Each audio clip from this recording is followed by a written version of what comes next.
दोस्तों, इस वीडियो के साथ मैं डीप लर्निंग के एंड टू एंड प्रोजेक्ट की शुरुआत कर रहा हूँ। कुछ इस सीरीज़ में 7 या 8 वीडियो हो गए जिसमें मैं आपको राइट फ्रॉम डेटा कलेक्शन से लेके कन्वोल्यूशनल न्यूरल नेटवर्क का यूज़ करके हम मॉडल बनाएंगे। बाद में मॉडल को हम डिप्लॉय करेंगे गूगल क्लाउड में, और बाद में हम कुछ एम एल ऑप्स का भी देख लेंगे, टेंसर फ्लो सर्विंग वगैरह, और फास्ट एपीआई का सर्वर लिखेंगे। हम रिएक्ट जेएस में एक वेबसाइट भी बनाएंगे जिससे हम वो कॉल करेंगे, और उसके बाद में बहुत ही मज़ेदार हम मोबाइल एप्लीकेशन भी बनाएंगे रिएक्ट नेटिव में, और हमारा मॉडल कॉल करेंगे। तो एंड टू एंड प्रोजेक्ट होगा, आपको बहुत सारी चीज़ें सीखने को मिलेगी।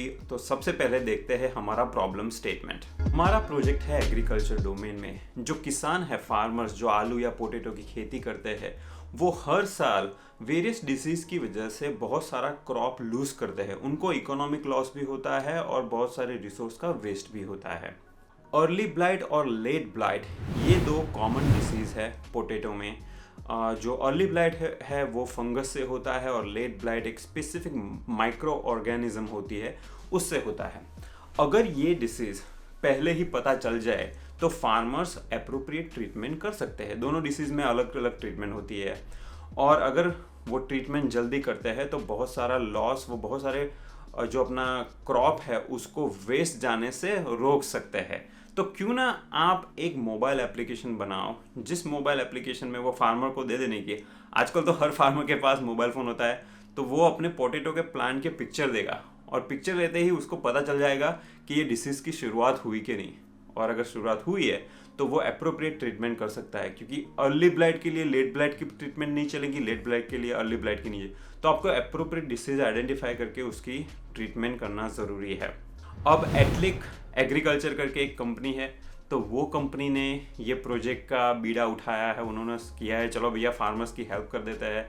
और आप डेटा साइंटिस्ट हो, एटलिक एग्रीकल्चर में काम करते हो, और आपका रोल है ये मोबाइल एप्लीकेशन बनाना जिसके पीछे हम कन्वोल्यूशनल न्यूरल नेटवर्क का यूज़ करेंगे, और वो न्यूरल नेटवर्क का यूज़ करके ये मोबाइल एप्लीकेशन प्रेडिक्ट करेंगे। तो एटलिक एग्रीकल्चर में आप डेटा साइंटिस्ट हो, आपने कुछ डिस्कशन की, और डिस्कशन के बाद कुछ ऐसा टेक्निकल आर्किटेक्चर बनाया। कोई भी डेटा साइंस प्रोजेक्ट की शुरुआत ट्रेनिंग डेटा के कलेक्शन से होती है। यहाँ पे हम कंप्यूटर विजन का इमेज डिटेक्शन का प्रॉब्लम सॉल्व कर रहे हैं, और हमें 3 टाइप के क्लासेस यहाँ पे सिलेक्ट करने हैं। हेल्दी है, अर्ली ब्लाइट है, या लेट ब्लाइट। अर्ली ब्लाइट और लेट ब्लाइट ये दोनों डिसीज़ होते हैं। और लेट ब्लाइट में आप देख सकते हो ये जो डॉट्स हैं ना, थोड़े कॉर्नर में होते हैं, थोड़े बड़े होते हैं। अर्ली ब्लाइट में थोड़े बीच बीच में होते हैं, डॉट्स थोड़े छोटे होते हैं। तो मान लो आपने डेटा कलेक्शन कर दिया और बहुत सारी इमेजेस तीनों क्लास की कलेक्ट कर दी। उसके बाद में आपको डेटा क्लीनिंग और प्री प्रोसेसिंग करना पड़ेगा, जिसके अंदर आप TF डेटा सेट यूज़ करोगे टेंसर फ्लो में। आप कुछ डेटा ऑगमेंटेशन भी करोगे, क्योंकि आपके पास बहुत वैरायटी टाइप की इमेज नहीं होगी। तो डेटा ऑगमेंटेशन करने से आप इमेजेस को थोड़ी डाइवर्सिटी इमेजेस में ला सकते हो।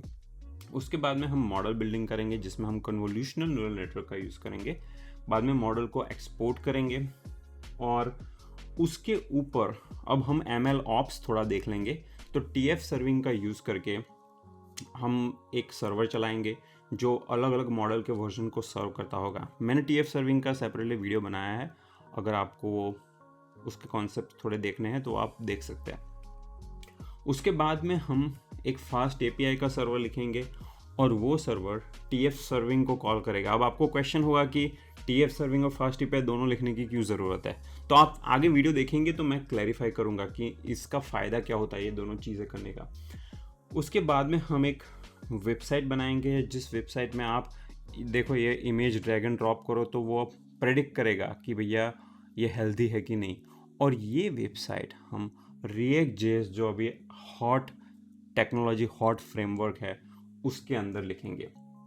अब ये तो पार्ट हुआ वेबसाइट वाला, जो आप लोकल डेवलपमेंट करोगे।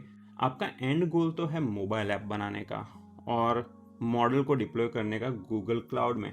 तो उसके लिए आर्किटेक्चर थोड़ा ऐसे होगा। पहले तो हम ये वेबसाइट बनाएंगे, सब कुछ टेस्ट कर लेंगे। उसके बाद में जब सब चीज़ें बरोबर चलती हो, तब हम ये जो मॉडल हमने एक्सपोर्ट किए हैं फ्लोट मॉडल, उसको क्वांटाइजेशन का यूज़ करके TF लाइट मॉडल में कन्वर्ट करेंगे।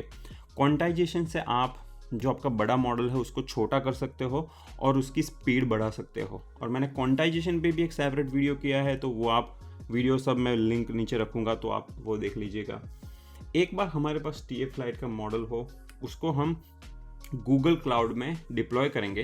तो ये मॉडल मैंने उठा के गूगल क्लाउड में कॉपी कर दिया और उसके ऊपर मैं गूगल क्लाउड फंक्शन चलाऊंगा। दोस्तों, गूगल क्लाउड फंक्शन अगर आपने AWS लामड़ा सुना है तो उसके जैसा है। वो सर्वरलेस जो आर्किटेक्चर है उसको फॉलो करता है। डोंट वरी अगर आपको ये सब पता नहीं है, तो जैसे जैसे मैं अनियन के लेयर पिल करूँगा ना, आपको मैं सब कॉन्सेप्ट सिखाऊंगा। और अनियन पिल करते हुए मैं ऐसे अनियन पिल करूंगा कि आपको मतलब रोना भी नहीं आएगा। तो दोस्तों चिंता मत कीजिए, ये सब हम स्टेप बाय स्टेप सीखेंगे। ये बिगिनर का प्रोजेक्ट है। अगर आपको कुछ मतलब सिर्फ फंडामेंटल्स टेंसर फ्लो के थोड़े पता होने चाहिए, थोड़ा पाइथन पता होना चाहिए, कोई भी ये प्रोजेक्ट कर सकता है। उसके बाद में सबसे बढ़िया इंटरेस्टिंग चीज़ टेस्ट आता है, वो होता है एक बढ़िया सी मोबाइल ऐप बनाएंगे। और ये मोबाइल ऐप होगी रिएक्ट नेटिव में। तो इससे देखो, आप खेत में जाके कोई भी पोटैटो प्लांट का पिक्चर लिया आपने, और पिक्चर को लेते ही वो उसको प्रेडिक्ट करेगा कि भैया इसको कौन सा डिसीज़ है, अर्ली ब्लाइट है, लेट ब्लाइट है। तो ये पूरा अपना टेक्निकल आर्किटेक्चर हो गया। ओवरऑल हम मॉडल बिल्डिंग में tensor flow, convolutional neural network, data augmentation, TF data set, ये सब कॉन्सेप्ट कवर करेंगे। बैकएंड सर्वर और ML ऑप्स में हम TF सर्विंग और फास्ट API कवर करेंगे। मॉडल ऑप्टिमाइजेशन के लिए हम क्वांटाइजेशन और टेंसर फ्लो लाइट का यूज़ कर रहे हैं। और फ्रंट एंड और डिप्लॉयमेंट के लिए React.js में वेबसाइट बनाएंगे, रिएक्ट नेटिव में मोबाइल ऐप होगी और डिप्लॉयमेंट होगा गूगल क्लाउड पे। मैं ये एक बात क्लैरिफाई करना चाहूँगा कि TF लाइट का मॉडल हम सीधे मोबाइल ऐप में डिप्लॉय नहीं कर रहे। मैं पहले आपको गूगल क्लाउड फंक्शन में डिप्लॉय करके दिखाऊंगा, और फ्यूचर में अगर मेरे को टाइम होगा तो मैं TF लाइट मॉडल को सीधे मोबाइल ऐप में डिप्लॉय करके भी दिखाऊंगा। तो हम सारे वेरियस ऑप्शंस कवर करने वाला है इस वीडियो में।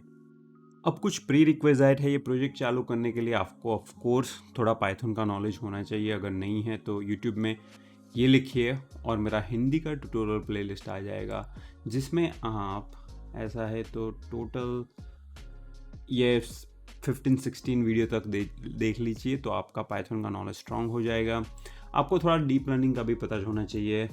अभी अगस्त 2021 में मेरे पास डीप लर्निंग के हिंदी के वीडियो इतने सारे नहीं है, लेकिन अगर आपको इंग्लिश के वीडियो देखने हैं तो code basics deep learning playlist आप सर्च कीजिए, मेरा प्लेलिस्ट आएगा। उस प्लेलिस्ट में आपको टोटल 24 वीडियो तक देखना है, और उसमें आप 14 से लेके 21 तक आप स्किप कर सकते हो। बाकी के वीडियो देख लीजिए, आपको नॉलेज आ जाएगा। मैं फ्यूचर में हिंदी में भी डीप लर्निंग की सीरीज़ बनाने वाला हूं, तो अगर वो अवेलेबल है तो आप हिंदी में भी देख सकते हो। के वीडियो में हमने प्रॉब्लम स्टेटमेंट देखा, और एज ए डेटा साइंटिस्ट थोड़ा ब्रेनस्टॉर्मिंग करके हमने एक टेक्निकल आर्किटेक्चर बनाया। नेक्स्ट वीडियो में हम डेटा कलेक्शन और प्री प्रोसेसिंग के बारे में देखेंगे। अगर ये सीरीज़ पसंद आती है तो प्लीज़ अपने फ्रेंड्स के साथ शेयर कीजिए जो एंड टू एंड प्रोजेक्ट्स बनाना चाहते हैं। ऐसे प्रोजेक्ट आपके रिज्यूमे में अच्छे लगेंगे। आप मेरा प्रोजेक्ट, मैं नहीं बोलता हूँ कि ऐसे ही कॉपी कर दे, लेकिन उसमें थोड़े चेंजेस करके, थोड़े पोटैटो की जगह एक टोमेटो प्लांट के डिसीज़ होते हैं उसको भी सॉल्व करने का एक अलग से कस्टमाइज़ करके आप प्रोजेक्ट बना सकते हैं। तो ऐसे प्रोजेक्ट्स रिज्यूमे में अच्छे लिखते हैं, आपको जॉब देने में भी बहुत काफ़ी हेल्प करते हैं।